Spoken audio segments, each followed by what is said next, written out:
Monster City Madhouse, a year-round online store full of Halloween and classic horror shirts, with an emphasis on the vintage look. Use code SAVE10 for 10% off your order. MonsterCityMadhouse.com. Free shipping and financing's available.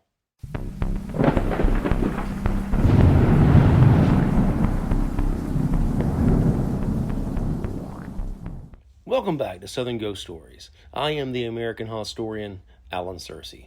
Well, here we are. It's almost the middle of January. Man, where has this month gone?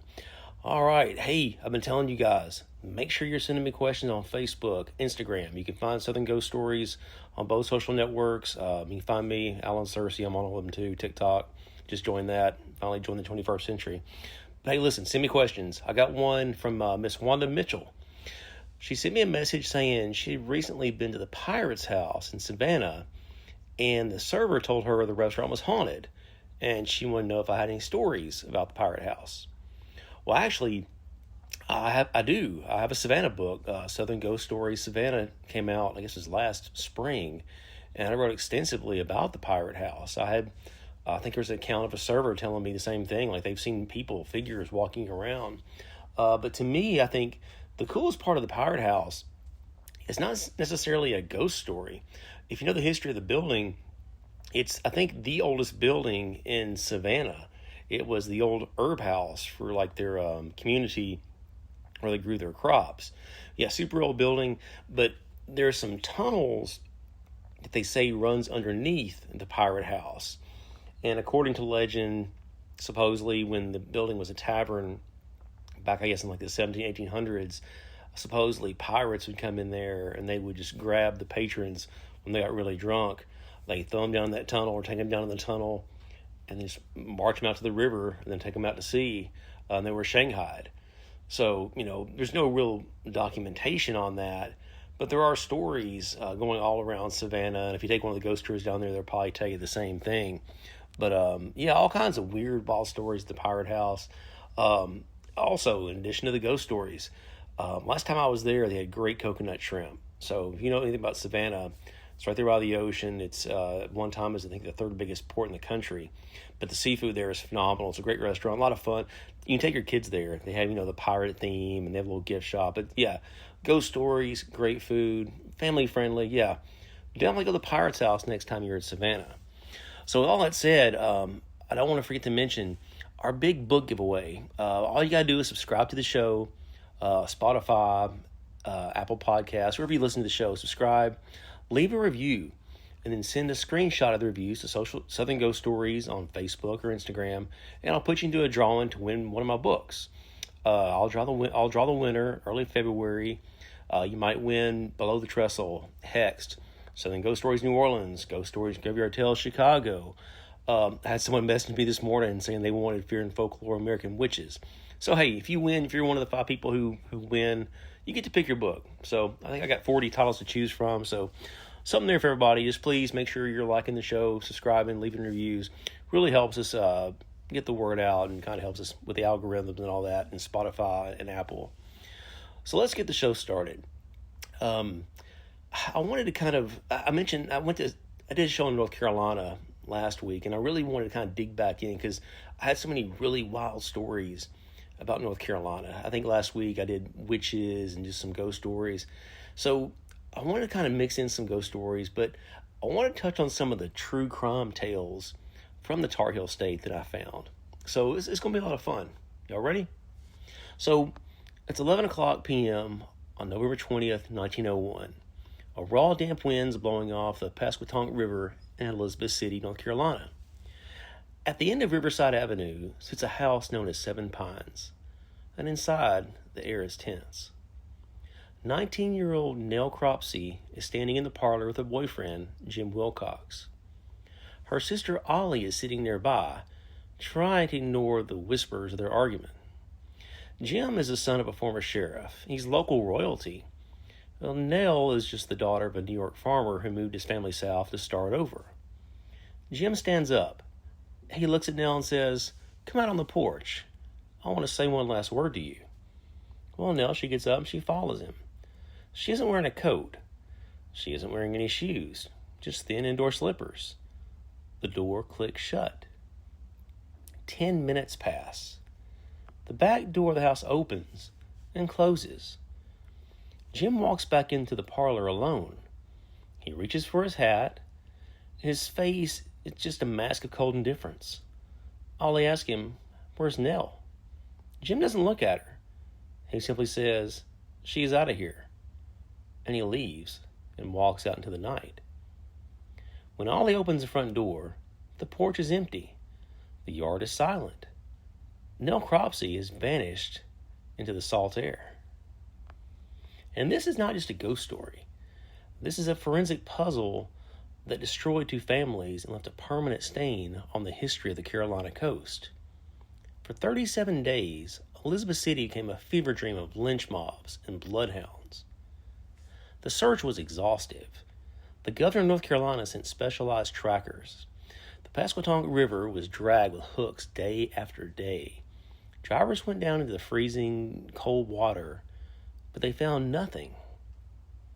The town turned into a powder keg. The Cropseys were Yankees, and the locals began to whisper that the father, William, he'd done something to his own daughter. Meanwhile, the Cropseys pointed their finger at the sheriff's son. Then, on December 27th, the fever broke. A fisherman was rowing near the Cropsey pier, the very same pier that had been searched dozens of times.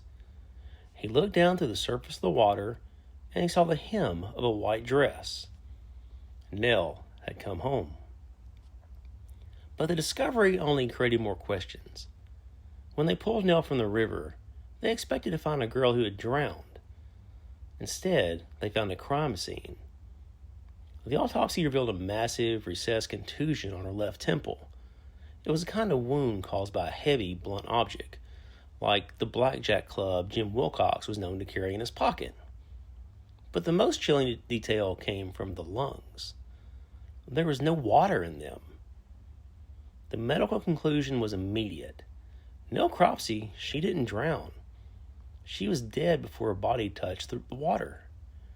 She had been struck down on that porch or in the yard, and her body hidden for 5 weeks before being dumped in the river, just days before she was found. And Jim Wilcox, he was arrested. In the trial, it was a circus of circumstantial evidence. He was convicted and sentenced to 30 years, but the story refused to die. In 1918, the governor of North Carolina issued a surprise pardon. Jim walked out of prison a free man, but he was a ghost in his own right. He returned to Elizabeth City, but he was a pariah. He lived in the shadows for years, refusing to speak about that night. In 1934, he sat down with a local editor named W.O. Saunders. He told Mr. Saunders, "I have a secret that would shake the foundation of this town." A few weeks later, Jim put the barrel of a shotgun to his chest and pulled the trigger. He took the secret with him. But some say the secret stayed behind at 1901 Riverside Avenue. For over 100 years, the occupants of the Cropsey house have reported the same phenomena. It begins with a scent, the overpowering smell of fresh roses in the middle of winter. And then come the footsteps, heavy, frantic thuds in the upstairs hallway, followed by the sound of a body hitting the floor. The most terrifying reports come from the cupola, the small room at the very peak of the house. It was there that Nell's mother sat for 37 nights with a lantern watching the river. People passing by the house at night claim to see a woman in a white dress standing there in that window. She isn't looking at the street. She's looking down at the pier, her hand pressed against the glass. Is it Nell, trapped in the moment of her death? Or is it the spirit of a mother who refuses to stop searching for her daughter? The objective truth is, we'll never really know what happened in those 10 minutes on the porch. We have the autopsy, we have the pardon, and we have the suicide of the only man who knew the truth. But in Elizabeth City, when the fog rolls off the water and the smell of roses fills the air, the facts don't seem to matter as much as the feeling. The feeling that Nell Cropsey is still waiting for someone to tell her story. So yeah, that's just a heartbreaking tale there about that young lady. But I got more. In the low country of Brunswick County, North Carolina, there's a stretch of land where the Atlantic coastline once ran perfectly straight for miles. Today it's mostly pine scrub and silence, but for 110 years, it was the site of the most consistently documented paranormal phenomenon in the American South. It wasn't a lady in white or fleeting shadows. It was a light, a distinct swaying lantern that moved with purpose along the tracks. It was so reliable that it appeared in newspaper archives, government records, and military logs. This isn't just a ghost story. It's a tragedy of the industrial age. Today we're going to look at the objective history and the eventual disappearance of the Maco Light. To understand the light, we have to look at the physics of the 19th century railroad. It's 1867. The Civil War has been over for 2 years. The Wilmington and Manchester Railroad is a vital artery for the South. So it's a rainy night, 1867. Joe Baldwin, he's the conductor. Joe was in the rear of a passenger train heading towards Wilmington, somewhere near Maco Station. His car becomes uncoupled from the rest of the train. Imagine that. You're sitting in a stationary wooden car on a pitch-black track. You hear a sound behind you. It's the next train, a freight train barreling down the same line at full speed. Joe didn't jump. According to the records and subsequent lore, he grabbed his lantern and ran to the rear platform. He swung that lantern frantically, trying to warn the oncoming engineer. Well, the collision, it was catastrophic. The freight engine telescoped the passenger car, just shearing through wood and iron. Joe Baldwin was killed instantly. When the wreckage was cleared, his body was found, but his head was missing. It was never recovered. Well, shortly after the accident, the reports started. People began seeing a light along the stretch of track near Maco. But here is where we get objective. This wasn't just a drunk local seeing things. It was a light, and it would appear as a small flickering glow in the distance, growing larger and brighter as it approached, swinging exactly like a lantern held by a man walking the train tracks. And if you ran toward it, the light would vanish. If you stood still, it would sometimes pass right by you, silent as the air. Well, in 1889, President Grover Cleveland was traveling through Maco on his way to Florida. His train slowed down because the engineer saw a signal light on the tracks. When they stopped, there was nobody there. Cleveland was reportedly told the story of Joe Baldwin, and the incident became national news and really cemented the legend. And there's also a connection to the Coast Guard, and this is a detail that skeptics struggle with. The light was so bright and so consistent that the United States Coast Guard regularly complained that it was interfering with their signaling. They officially requested that railroad investigate the phantom light, and it was just messing up their navigation and safety signals. So let's look at the investigators. If we don't believe in the headless conductors, what was the Maco Light? The area is swampy. A decaying organic matter releases methane, which can ignite, like a will-o-wisp. You guys, I'm sure you've heard about that. The swamp gas usually drifts or hovers. The Maco Light followed a linear path that tracks and mimicked the rhythmic sway of a human gait. Well, another theory. There's the headlight refraction. As cars became common in the middle 20th century, headlights from nearby Highway 74 could be reflected off the rails. Well, the light was documented back as early as 1867. Cars did not exist. Furthermore, in 1946, the Army from nearby Fort Bragg reportedly sent a group in to investigate. They cut the power of the surrounding area and blocked the roads. Yet the light still appeared. So, there's another theory that pressure on quartz in the ground can create flashes of light. This is rarely sustained enough to look at like a swaying lantern for minutes at a time. But the most interesting part of the Maco Light isn't that it started, it's that it just stopped. In 1977, the Atlantic coastline decided the Maco stretch was no longer needed. They pulled up the steel rails. They cleared the wooden ties. They effectively erased the path Joe Baldwin traveled. Since the tracks were removed, the sightings have plummeted to almost zero. Does a ghost need the infrastructure of his life to remain? If Joe was looking for his head along the rails and the rails are gone, where does he go? Or if you're a skeptic, did the removal of the iron rails simply end a unique atmospheric reflection that just we never fully understood? Today, Maco is a quiet spot on a busy highway. You can find a historical marker there, but you won't find the light. Joe Baldwin, it seems, has finally finished his shift. Whether it's a grieving spirit or a freak of geology, the Maco Light remains the gold standard because it didn't hide. It stood out in the open. It challenged the president, confused the military, and only left when the world knew it was torn out by the roots.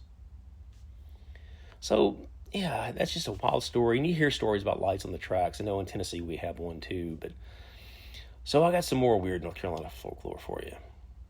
In January 1921, the U.S. was still shaking off the wreckage of World War I. But off the coast of North Carolina, the graveyard of the Atlantic, quote-unquote, was claiming a different kind of victim. Diamond Shoals is a place where the Gulf Stream slams into the cold Labrador Current. It creates massive, shifting underwater sandbars that move like living things. On the morning of January 31st, a Coast Guard lookout saw a massive, five-masted schooner, the Carroll A, hard aground on those shoals. Every sail was set. The lifeboats were gone. The galley was stocked with food. But there wasn't a single human on board. The FBI, the Navy, and even the future President of the United States would spend months trying to figure out where the crew went. Today we look at the objective evidence of the Deering and the very real possibility that the horror of that ship wasn't a storm, but the men themselves. So the Carroll A. Deering was a great vessel, a 255-foot coal schooner. In August 1920, she left Virginia for Brazil. But before she even hit the open ocean, the first crack appeared. The original captain, William Merritt, he fell deathly ill. He had to be offloaded in Delaware. His son, the first mate, left with him. In his steps were Willis Wormel. He's 66 years old, a retired veteran captain. He was reliable, but he was a stranger to the crew. To replace Merritt's son as first mate, they hired Charles McClellan. And this is where the story stops being a mystery and starts being a crime drama. McClellan was a heavy drinker and notoriously arrogant. By the time the ship reached Barbados on the return trip, Captain Wormel was exhausted. He told a friend in port, and this is documented, "I don't trust the crew. Except for the engineer, I don't have a single man I can rely on." While in Barbados, the first mate got drunk in a local cafe. He was heard saying loudly, "I'll get the captain before we get to Norfolk. I will." So on January 9, 1921, the Deering began its final leg north. On January 29th, it passed the Cape Lookout lightship. The lightship keeper, Captain Jacobson, reported something bizarre. A man with reddish hair and a heavy foreign accent hailed him from Deering's deck. It didn't look like he was an officer. He shouted through a megaphone that the ship had lost its anchor in a storm.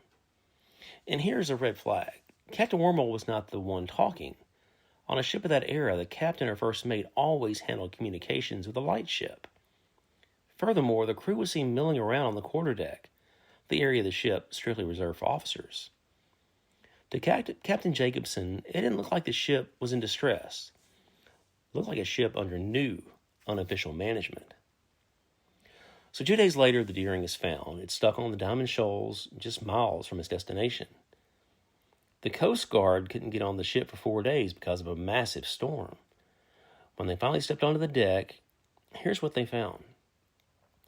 In the galley was a large pot of pea soup on the stove. Ribs were in the pans. Coffee was ready. In the captain's cabin, it was completely ransacked.